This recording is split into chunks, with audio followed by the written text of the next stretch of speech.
Waalaikumsalam warahmatullahi wabarakatuh. Kami perwakilan dari kelas 5A akan menampilkan tarian kreasi Yasaman dan drama Si Pahit Lidah dari Sumatera Selatan.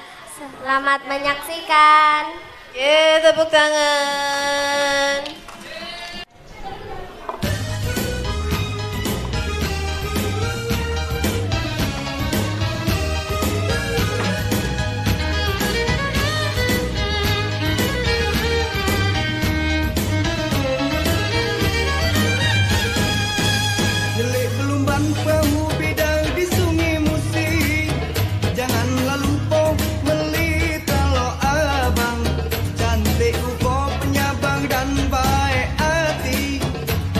Manis berambut panjang dikuncit kipan, dikaliku banyu batang hari 9, mengalir bermorot ke sungai Musi Jugong.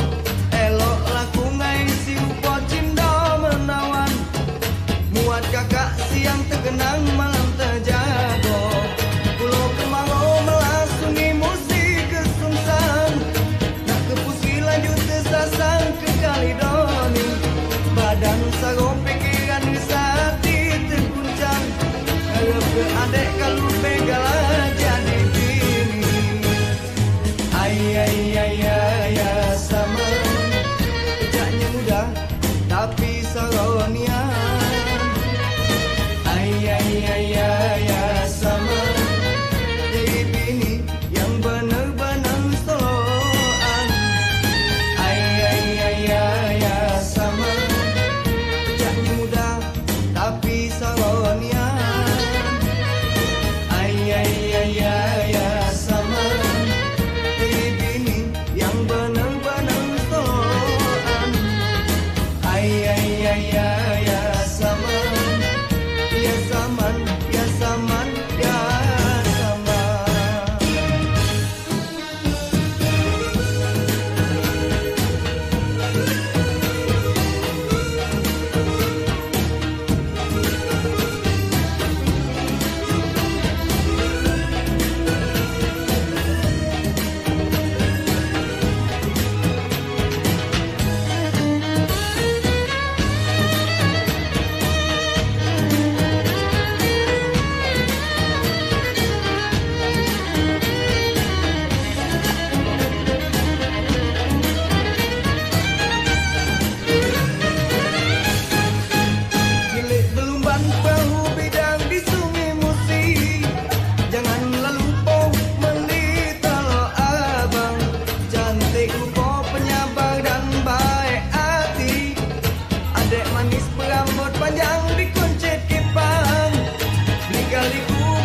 Batang hari 9, mengalir gomborok ke sungai Musi Jugong.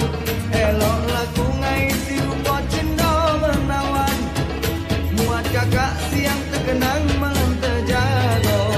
Pulau kemarau melas sungai Musi ke Sungsang, tak ke Pusi lanjut ke Sasang ke Kalidoni. Badan sarung pikiran ngesati terguncang, harap ke adek kalau begala jadi bini. Ayah sama, kejaknya mudah tapi saronian.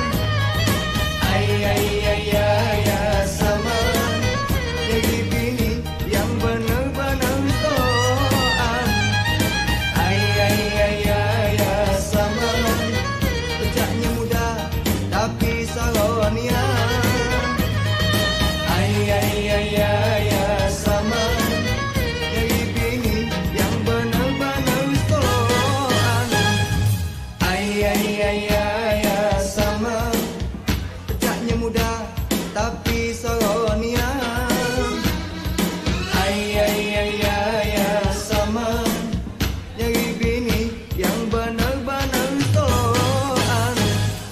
Ayah sama, kejaknya mudah tapi saronian. Ayah sama, jadi bini yang benar-benar soloan.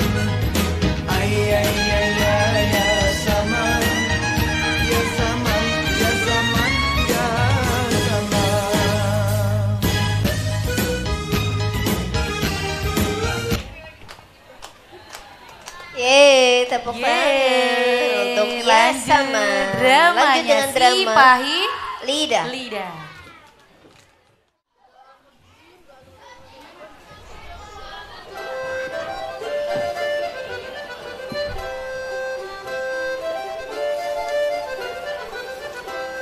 Zaman dahulu di Sumedang, Sumatera Selatan, tinggallah seorang pangeran bernama Serunting. Suatu ketika dia menikah dengan Siti, seorang gadis biasa yang bukan dari kalangan bangsawan. Setelah menikah, Siti harus pindah ke istana untuk tinggal bersama dengan Serunting. Mulai sekarang, istana ini menjadi rumahmu, Siti. Jika kau butuh sesuatu, maka katakan saja. Baiklah, ini sudah lebih dari cukup buatku. Walaupun tinggal di istana yang megah dan mewah, Siti sering terlihat murung.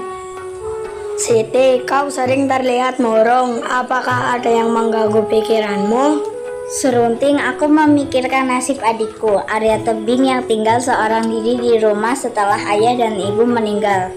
Oh, ternyata itu yang membuatmu murung selama ini. Bagaimana kalau kita ajak saja dia tinggal di istana ini? Bolehkah? Terima kasih. Adikku pasti senang kalau tinggal di sini. Serunting dan Siti mengunjungi Arya Tebing di desa. Bagaimana?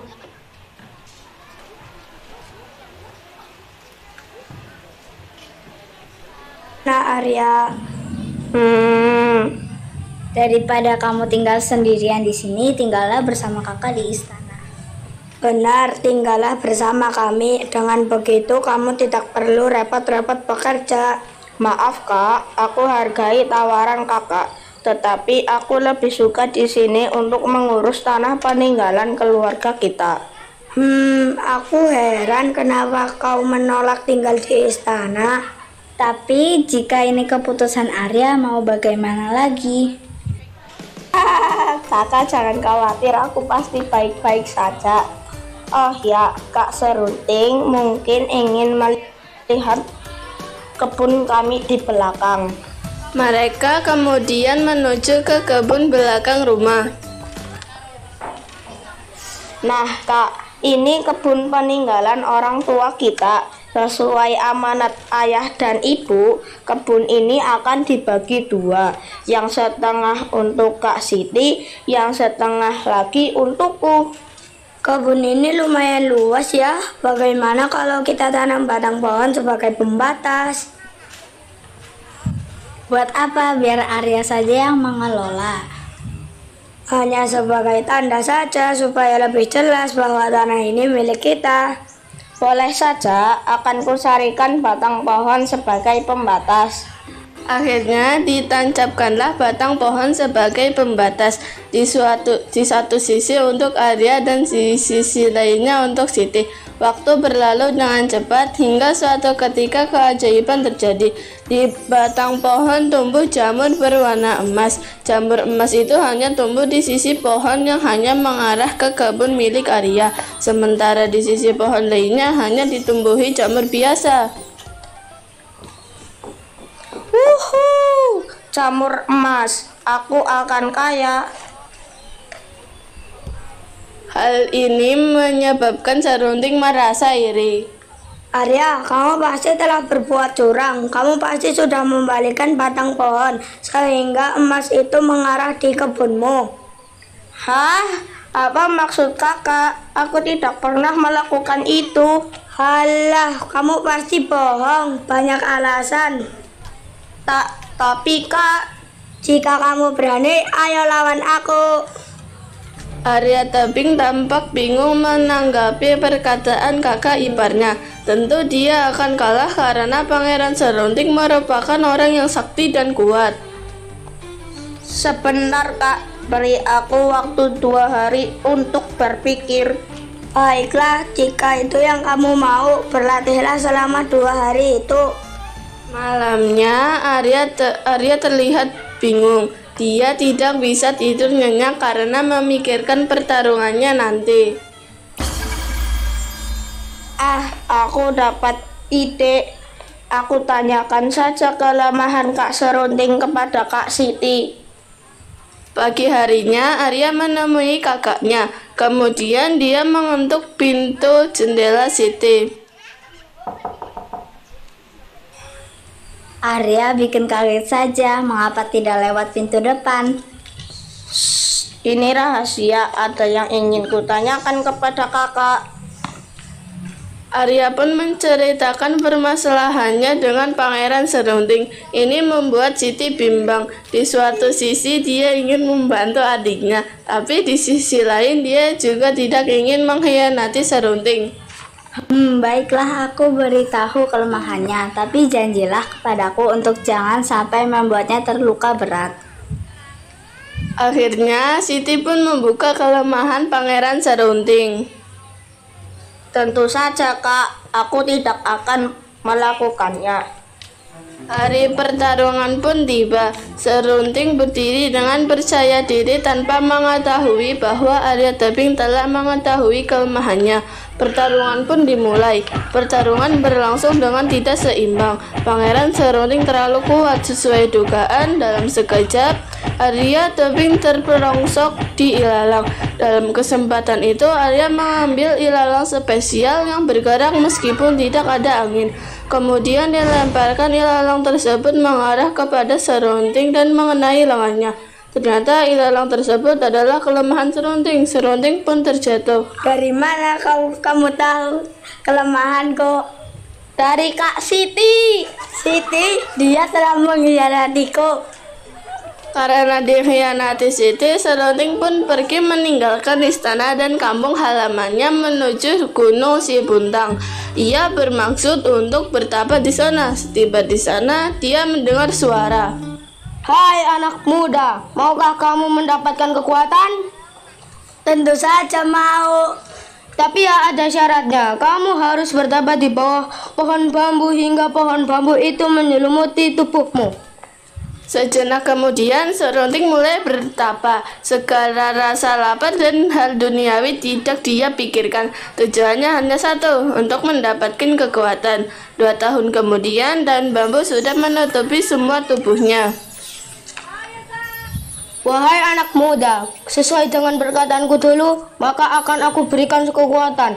Berubah setiap perkataan yang kamu ucapkan akan menjadi sebuah kutukan.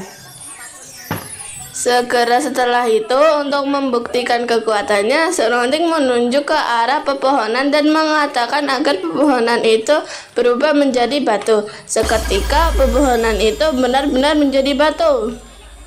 Wah, kekuatan yang menakjubkan. Terima kasih. Gunakan kekuatan yang kamu punya untuk kebaikan. Serunding memutuskan untuk berkelana sebentar sebelum pulang ke kampung halamannya. Dalam perjalanan, dia melihat tanah yang gersang dan merubahnya menjadi lahan yang subur. Kemudian setelah berjalan lagi, dia melihat ada sepasang kakek dan nenek yang ternyata belum memiliki keturunan. Diambilnya sehelai rambut, kemudian bisa berubah menjadi bayi. Karena kesaktiannya, Serunding dipanggil dengan julukan si pahit lidah. Dia terus berbuat baik selama perjalanan hingga akhirnya dia sampai kembali di kampung halamannya untuk menemui Siti dan Arya Tebing. Wahai Siti dan Arya Tebing, aku mohon maaf atas semua kesalahanku dulu karena aku terlalu sombong dan serakah. Ah, tidak apa-apa, aku sudah memaafkanmu dari dulu. Demikianlah mereka bertiga hidup secara rukun. Tidak ada lagi pertengkaran di antara mereka.